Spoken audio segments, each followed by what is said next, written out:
Lele goreng lo 7.000. Ya Allah. Ayam goreng 10.000 bro. Ih sumpah kayaknya ini ngisi waktu luang doang udah kagak jualan. Bukan tukang parkir, ini yang jaga sini. Saya ini bukan tukang parkir, saya yang jaga sini. Kirenin lu. Enggak ada, Bang. Kita kan bisa belanja. Tinggal lu. Ini malah ngaklon. Kamu lu apa? Mabuk kali itu orang tuh, suaranya kayak orang mabuk.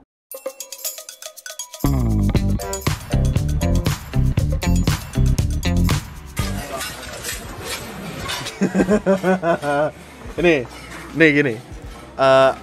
Ini sebenarnya dikit aja, selingan aja. Ada pembahasan tentang video ini.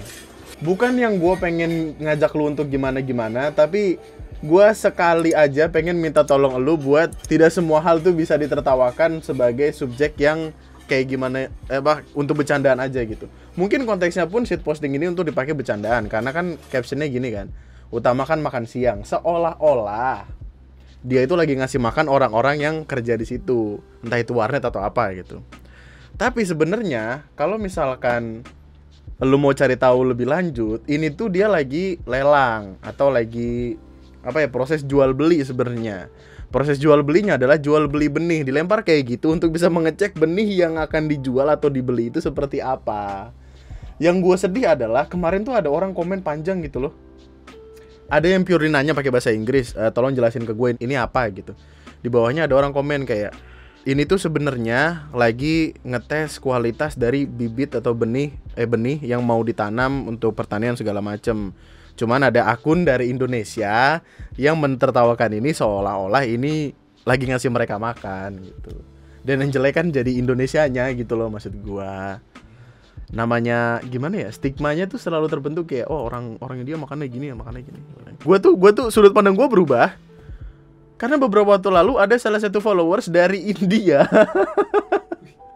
yang kayak chit-chat dikit gitu lah. Dan salah satu alasan kenapa bisa ngobrol kayak gitu, karena gue ketika lagi live streaming sempat ada masanya yang gue makan sambil ngelihat street food India. Terus dia ngejelasin kayak, nggak semuanya kayak gitu kok bang, gini segala macam. Oh ya, oke, kita paham gitu. Cuman untuk perkara ini, ya kalau niatnya emang buat bercandaan sih nggak apa-apa. Tapi kalau bercandanya sampai keluar konteks terlalu jauh, ya. Sebenarnya orang-orang ini tuh ternyata petani guys, bukan orang-orang yang lagi makan. Dan orang-orang yang nerima itu ternyata lagi seleksi kelihatannya biji kapulaga buat dilihat kualitasnya, nah habis itu dilelang. Yang PR tuh ya yang ngebersihinnya nanti sih. Aduh ya Allah, ini gimana. Ya, gak apa-apa lah, cari tahu aja dulu ya. Unik, rumah megah di Blitar malah jadi angkringan. Ini alasan pemilik. Konsepnya memang dibuat agar rumah itu sebagai tempat tongkrongan biasa, biar semua masyarakat bisa berkunjung. Enggak masyarakat atas tok, enggak masyarakat atas doang. Ida sendiri mengaku bingung rumah mewahnya harus diapakan. Ditinggalin ibu. Apalagi untuk membersihkan rumah itu dia selalu membutuhkan bantuan orang lain. Ada video tempat dalamannya. nongkrong yang sederhana baik makanan maupun lokasi. Banget bos. Dibandingkan lokasi kayak rumah-rumah di Eropa gitu. Lele goreng lo 7.000. Ya Allah. Ayam goreng 10.000 bro. Ih sumpah kayaknya ini ngisi waktu luang doang udah kagak jualan. 7.000 cuy. Dua pula yang berada Dan atasi oleh cat warna rumahnya putih. gedong bro. Berapa miliar menurut lo aja nih? Listriknya aja kayaknya lebih mahal daripada harga motor kita. Ya. Ibu Ida yang berusia 40 tahun punya sebuah angkringan gitu. Tapi bukan angkringan yang di ruko-ruko atau pinggir jalan, tapi rumah mewah. Lokasinya itu ada di Jalan Nakula, Kelurahan Kademangan, Kabupaten Blitar, Jawa Timur. Ndek Blitar bro, Ndek Blitar. Selain punya angkringan, Ibu Ida juga punya toko pakaian dan gak tinggal di rumah mewah itu. Karena bingung rumah gedenya mau diapain, akhirnya dijadiin dari tempat buat angkringan. Kenapa angkringan? Karena Bu Ida mau masyarakat menengah ke bawah tetap bisa berkunjung, selain ngerasain punya rumah mewah gitu. Kata dia bercanda. Gak ada alasan yang jelas kenapa Bu Ida punya rumah mewah tersebut. Entah dari peninggalan orang tuanya atau gimana, gak dijelasin. Harganya juga masih sama kayak angkringan lain. Makanan dari 4.000 sampai 22.000. Paling bawah Reva nulisnya, kayaknya emang orang kaya gabut aja. Kan ini emang kayak rumah ini kegedean sih. Bener sih. Kayaknya emang untuk ngisi waktu luang, bener. Bro, gue punya beberapa temen yang kondisi keuangannya tuh wah, cing. Terus gue nanya ke dia, bagaimana cara lu agar tetap bisa bersenang-senang? Karena ketika dia kaya, yang dia lakukan itu mostly adalah kehidupan orang kaya. Tapi ketika rada turun dikit nih, kayak main nama gua buat beli cilok sama apa? Mainan tepung yang ada jadi gambar dinosaurus segala macam, cari dah fotonya Pan. Itu dia ngelihat itu harganya 1.000, dia shock. Ih, enak ya kok bisa banyak kayak gitu. Jadi mereka kehidupannya tuh membosankan nih. Jadi kayak mereka butuh sesuatu untuk menggugah. Kayaknya yang dicari sama orang kaya ketika ngelakuin kayak gini sederhana, kayak kesenangannya gitu. Kayak ibu makanannya enak, makasih ya gitu. Saya ingin bu ke sana. Boleh nyobain ruang tamu nggak bu? Oh ya Allah. Ngaku ke istri nemu bayi di teras warung makan, padahal bayi hasil selingkuhan. Oke. Pertamanya itu ada bapak-bapak yang nemu bayi. Pria itu berinisial AA, berumur 32 tahun, asal Pemalang, Jawa Tengah. Bayi ini ditemukan berada di dalam kardus, tepatnya di sebuah warung makan. Nah, AA mengaku jadi orang pertama yang menemukan bayi tersebut. Ternyata setelah ditindaklanjutin sama pihak kepolisian dengan kayak datang ke sejumlah rumah sakit, puskesmas, dan tempat praktek lainnya untuk nyari tahu ini bayinya siapa, tiba-tiba ada seorang bidan yang mengaku bahwa dirinya baru saja membantu persalinan yang dilakukan anak perempuan di bawah umur berinisial S. Ya Allah. Ternyata anak perempuan di bawah umur tersebut selingkuhan si AA. Ya Allah. Kebetulan nemenin si S ini. Oh, aduh. Gimana sih? Mengakulah si AA ini nemenin si S dan punya hubungan gelap sama si S. Jadi gini, ada seorang suami dan istri. Suaminya main gelap nih. Wah, lampu dimatiin, gelap banget. Terus kemudian si laki-laki ini sering melakukan hal-hal yang diinginkan bersama selingkuhannya tersebut. Kemudian jadilah seorang bayi. Terus kemudian bapak-bapak ini nemenin persalinan. Akhirnya lahiran terus kayak cara untuk bisa merawat bayi ini karena ini anak gua. Tapi aman tuh gimana ya? Aha, kita pura-pura nemu bayi ini. Bayinya ditaruh di sebuah warung, terus dia kayak yang, ada bayi, ya Allah, bayi kok dibuang, sayang banget ya Allah, dibawa ke rumah istriku. Aku baru menemukan bayi, lihat ini lucu sekali kan, mari jadikan anak kita. Yang padahal emang anaknya dia. Ayo kita urus. Aduh, si A ngelakuin perselingkuhan sama si S sampai hamil karena udah nikah 6 tahun sama istri sahnya tapi belum mendapatkan momongan juga. Ya Allah, bapak. Sabar dong, Pak. Itu bukan solusi loh, Pak. Ini kayaknya alasan doang deh. Emang dia gak bisa ngatur titiknya aja kayaknya. Bukan yang, wah saya ingin punya. Enggak, ya emang alasan doang itu dibikin-bikin itu. Ketemunya tuh baru ketika selalu ditangkap. Enggak, maaf. Sabar dong Pak, ikut program atau apa gitu. Jangan selingkuh sama anak di bawah umur lagi. Pas si S hamil, AA langsung berjanji akan mengurus anak tersebut bersama istrinya. Muncullah skenario si AA ngebawa bayi tersebut ke sebuah warung makan. Kemudian berpura-pura menemukan bayi tersebut. Si AA ini ngelakuin hal tersebut karena takut perselingkuhannya terbongkar. Si AA bertanggung jawab atas perbuatan tersebut dan dia dihukum pasal 8182 Undang-Undang Perlindungan Anak dengan ancaman paling lama 5 tahun 6 bulan penjara. Gue kayaknya nggak akan heran lagi men kalau hal-hal aneh terjadi lagi hal aneh lainnya terjadi di dunia men. Kayak kalau lu ngikutin konten channel gue dari awal banget, setiap rentetannya tuh kayak hampir setiap masalah yang kemungkinan ada di kepala lu tuh pernah gitu. Jadi kayak ketika lu menemukan permasalahan baru, udah pernah ini gitu loh. Saking biasanya gitu. Terus saya kayak, ya udahlah. Oh ini pernah ini. Oh yang kayak gini gitu.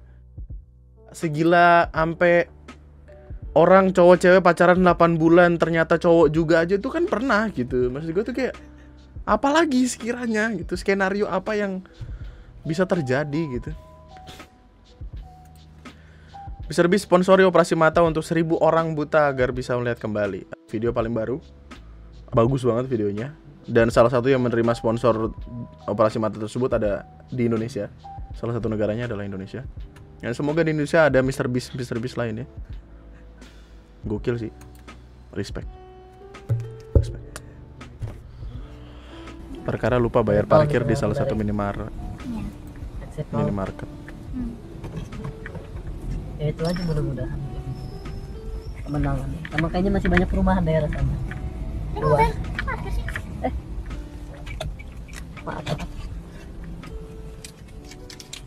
Oh 2018 loh, kenapa muncul lagi? Lupaan bang, sopan, yang sopan. Gua nggak butuh duit lu, butuhnya sopan. Kita orang ini kelupaan. Yang lakson kalau enggak. Lagi ngobrol bang. Ngobrol, ya ampun. Bukannya kita nggak mau bayar. Kita bukan minimal tuh yang sopan ya. Bang, kita bukan nggak mau bayar. Udah. Kita lagi ngobrol, sorry lupa. Ini bukan tukang parkir, ini yang jaga sini. Bang. Saya ini bukan tukang parkir, saya yang jaga sini.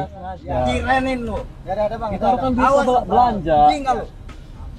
Ini mal ngaklon. Saya baru ingat ada parkir gitu. Yang lu apa? Mabuk kali itu orang tuh, suaranya kayak orang mabuk. Saya lupa. Tadi lagi ngobrol bang, terus aku ngingetin. Kita Namanya ngobrol, lupa. abangnya nungguin, Masa gue kita- bilang gitu. Namanya lupa sih bang. Kayak mana lah? Masa dia marah-marah kayak gitu? Lain kali kalau nggak ngelakson apa? Lagi ngobrol bang. Lupa bener. Lupa Apaan bener. sih? Masalahnya tuh jadi struktural gitu loh.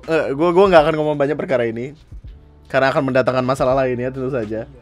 Permasalahan itu udah menahun gitu. Sampai akhirnya terbesit di kepala itu pasti kayak ketika lu ngambil duit 100.000 yang lu terima ya udah 98, udah gitu doang gitu. Selalu kayak gitu, ada pajak 2%. Berapa persen? 100.000, 2%-nya 2.000 ya. Oh iya, kalau mobil goceng sih. Kenapa ya?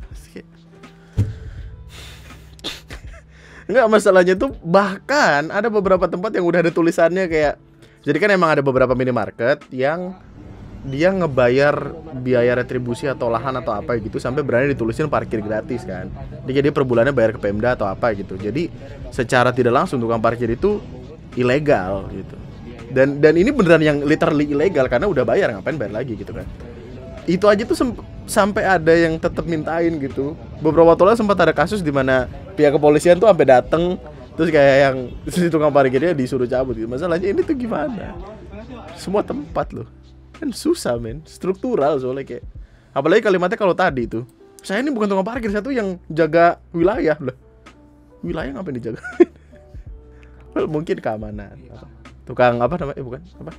Siskamling, ya gitu. Ya gitulah. Karena kita udah penghujung bulan juga, kayaknya kita harus nyari juga dah video-video yang kelewat gitu. Wow, primitif. Seperti pesona dunia lain. Ngapain sih bang? Kan lubangnya di sini. Emang iya. Tidak semua perkara bertetangga itu baik ya. Meskipun tidak semuanya juga buruk, maksudnya tetap ada yang baik. Tetangga gue juga baik-baik. Tapi kalau misalkan ketemu tetangga kayak gini tuh gimana gitu maksudnya? Apakah mungkin jalannya itu miring gitu loh? Terus kayak enggak, takutnya alirannya jalannya miring, jadi alirannya selalu ke rumah dia. Dia pengen orang ini tuh yang di depan rumahnya ngerasain, nih mampus kalau ada becekan tuh kayak gini gitu, apa gimana gitu. Mungkin kita nggak tahu. Soalnya lubangnya di situ kan. Harusnya ya, kalau memang orang ada akal dan logika, ketika ada lubang dimasukkan ke lubangnya. Nggak mungkin dong lubang itu di sana tanpa ada maksud untuk sebagai saluran pembuangan.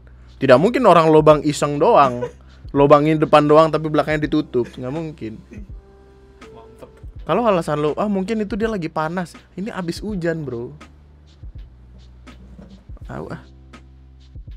BTW bentar deh, apakah habis cuci motor airnya ngalir ke situ, tetangganya kesel, hunus. Oh iya juga, jadi banyak banget sudut pandangnya. Apakah kesel? Jadi kita yang salah kalau kayak gitu. Oh enggak nih, penjelasannya ada di TikTok. Emang tetangganya kayak gitu, udah mediasi sama Pak RT atau Pak RW gitu, tapi tetap tetangganya emang gitu kelakuannya. Ya emang tetangganya yang salah. Cuman gue kadang bingung tahu kalau misalkan ketemu tetangga kayak gini. Terus kalimatnya kayak, udah bro tinggal pindah. Bro rumah mahal bro. Lu rasain dah coba nyicil rumah. Ayo stres. Tapi di sisi lain tinggal sama orang kayak gini lebih stres. Gimana? Stresnya tiap hari lagi. Kalau ngurusin cicilan kan paling stresnya sebulan sekali kan waktu gajian, kayak aduh, duit gue udah kepake buat cicilan nih. Kalau ini tiap hari bangun tidur kayak aduh, ketemu dia lagi di depan gitu. Bingung. Apakah sekiranya yang akan lo lakukan ketika ketemu tetangga seperti itu? Jawab. Kehidupan bertetangga. Gue kan sampai saat ini masih ada kelas bahasa Inggris, belajar sama native speaker gitu, maksudnya dari luar gitu. Dan gue sempat dapat salah satu guru yang dari Filipina. Dia orang Amerika asli, tinggal di Filipina udah 20 tahun, pernah tinggal di Saudi Arabia. Dan dia juga sempat ngasih tahu gue tentang gimana caranya kalau mau haji atau umroh. Lu bisa kok haji dengan ke Arab Saudi dulu, terus lu nunggu di sana katakanlah 4 bulan 3 bulan, lu ikut puasa di sana, lebaran di sana segala macam, baru nanti ketika waktunya haji naik haji di sana gitu. Dan itu secara waktu tuh karena lu memutuskan sendiri, jadi lu nggak yang nunggu sama orang-orang gitu yang paketan gitu, dan segala macam lah.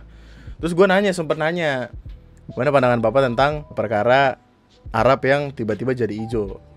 Terus katanya kayak emang dalam beberapa tahun itu bakal sempat ada masanya yang hijau kayak gini, cuman ini yang paling hijau di antara yang hijau gitu, maksudnya paling gini.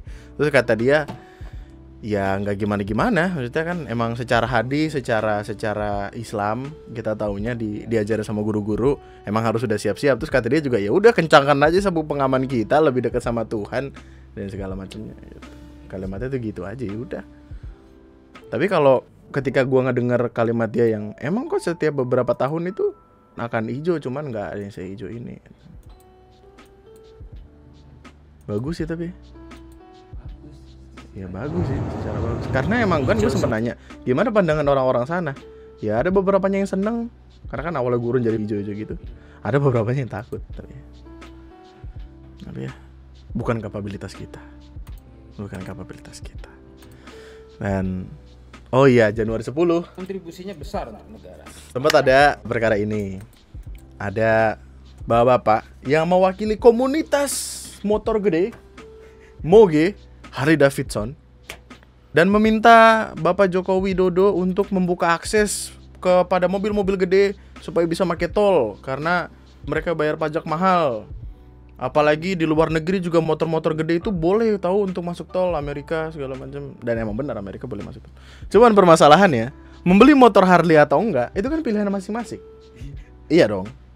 Dan kemarin juga gue sempat dengar ada kalimat dari orang, kira-kira persentase orang beli Harley sama orang beli motor lain tuh berapa banyak sih? Katakanlah kita ambil contohnya tuh Supra lah. Perbandingannya tuh berapa?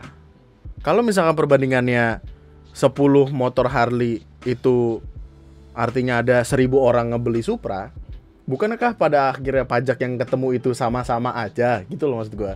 Katakanlah orang beli Supra pajaknya itu 300.000, 400.000 dikali 1000 itu udah berapa? Gitu loh maksudnya. Kalau misalkan 10 motor Harley, katakanlah pajak dari motor Harley itu 10 juta deh, mahal-mahalnya. Dikali 10 berapa? Gitu loh. Maksudnya kayak perbandingannya itu yang ditanyain sama orang. Dan membeli motor Harley itu pilihan gitu. Dan artinya lu harus menerima konsekuensi di mana ya beli motor ini nggak bisa masuk tol gitu. Bukan yang dibalik gitu loh. Kita udah bayar gitu. Ini permasalahan orang-orang tuh begitu. Nah, ini pola pikirnya yang perlu diurut menurut saya udah keseleo. Anda membayar pajak besar itu atas konsekuensi pilihan Anda, bukan inisiatif diri sendiri kemudian layak difasilitasi lebih. Betul. Kalau nggak mau bayar lebih bisa pakai motor biasa kok. Kalau mau naik tol bisa pakai mobil, sederhana. Nah tapi Anda tetap pilih moge kan. Nah itulah kenapa harus Anda bayar lebih, membayar rasa ingin Anda. Gitu. Hobi Anda mahal.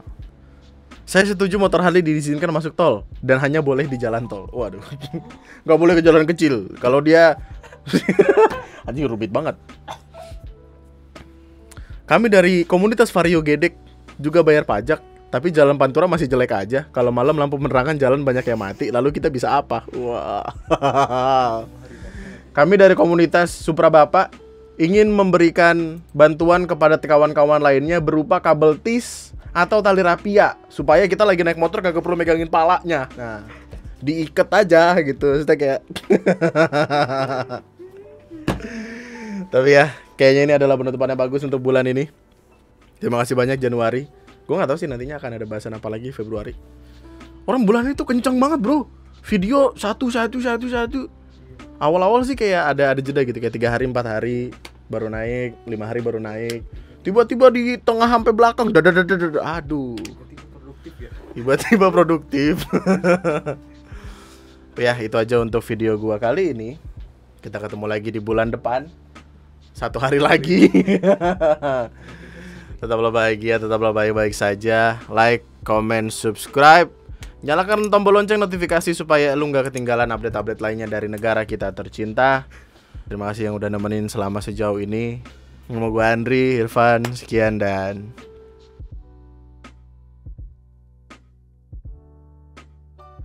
wah ini belum nih. Kepergok goda istri orang, pria di Jakbar malah hajar suami korban. Lah anjing. Apa sih? Kapolsek menerangkan kejadian itu bermula saat MK tiba-tiba masuk ke kamar kontrakan OPF. Di sana dia menggoda istri OPF yang sedang tidur di samping OPF. Ardi tidak menjelaskan bagaimana godaan dilontarkan, namun saat itu OTF yang sedang tidur terbangun kemudian mendorong MK. Marah dengan OPF yang mendorongnya, MK menjadi kalap, ia menyerang OPF dengan mencekik leher dan memukuli korban. Lah goblok anjing. Kepergok goda istri orang, pria di Jakbar malah hajar suami korban. Enggak, sebenarnya gini. Katakanlah lu punya bini, lu lagi tidur nih, tiba-tiba gue datang ke kontrakan tuh, gitu. Terus tiba-tiba lu, wah ngapain lu? Godain bini gue, lu ngedorong gue apaan? Das gitu. Terus gue kesel gara-gara dorong gue, lu gue tampol, kan tolol gue berarti ya? Tolol banget gue, ngapain anjing? Gue yang salah, gue yang nampol, ya goblok. Lebih galakan itu. Orang gila. Ada. Itu aja lah, thank you. Kita ketemu lagi, bye-bye.